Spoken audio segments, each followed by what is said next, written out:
Hey folks, welcome to Dre's Take. This week, who's moving here? This is what driver's license data says. According to the state's DMV, over 500,000 people decided to relocate to the Sunshine State last year. 580,000 people. That's an incredible number. Interestingly enough, majority of those newcomers came from overseas. About 115,000 folks relocated from outside the country here to the Sunshine State. While stateside, New York was the #1 feeder state, coughing up about 61,000 of their residents that now call Florida their home. What makes it so interesting is that this migration figure represents a 28% increase over the last 6-year average. And it's actually about 36,000 more people than the pandemic-triggered 2021 migration numbers.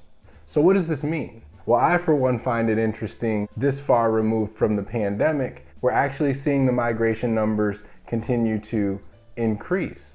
One would think that initial year, 2021, we'd have this influx of new folks and then things would die down.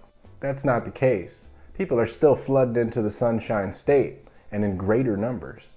And where exactly are they going in the Sunshine State? Well, here are the top 6 counties. Miami-Dade ranked 1, Broward 2, Hillsborough County came in 3rd, Palm Beach County 4th, Orange County 5th, and Lee County 6th. Now with that migration comes housing demand. And this simple scenario that's still playing out is one of the main reasons I believe Florida is in a very unique position when it comes to the current state of the housing market. Whereas some states like California and New York, which happen to be states where many people are fleeing from, are actually seeing price drops, and in some counties quite dramatic ones, Florida continues to see stable housing prices in most areas. And this is why. And I think that'll continue. As we head through 2023, we will see national numbers that don't quite reflect exactly what's happening here locally in the Sunshine State. We will be an anomaly. Many parts of the country may stay stagnant or drop in their home values, while Florida stays buoyed by the massive amounts of new residents that continue to flock to our state, and specifically in these 6 counties.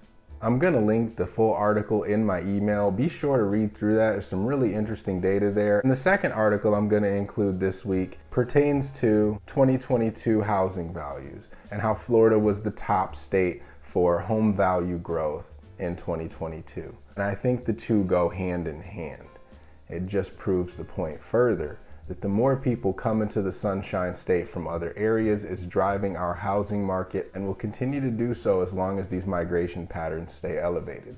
As always, if you've got questions about your particular scenario, your particular neck of the woods, I'm always happy to help. That's what I do.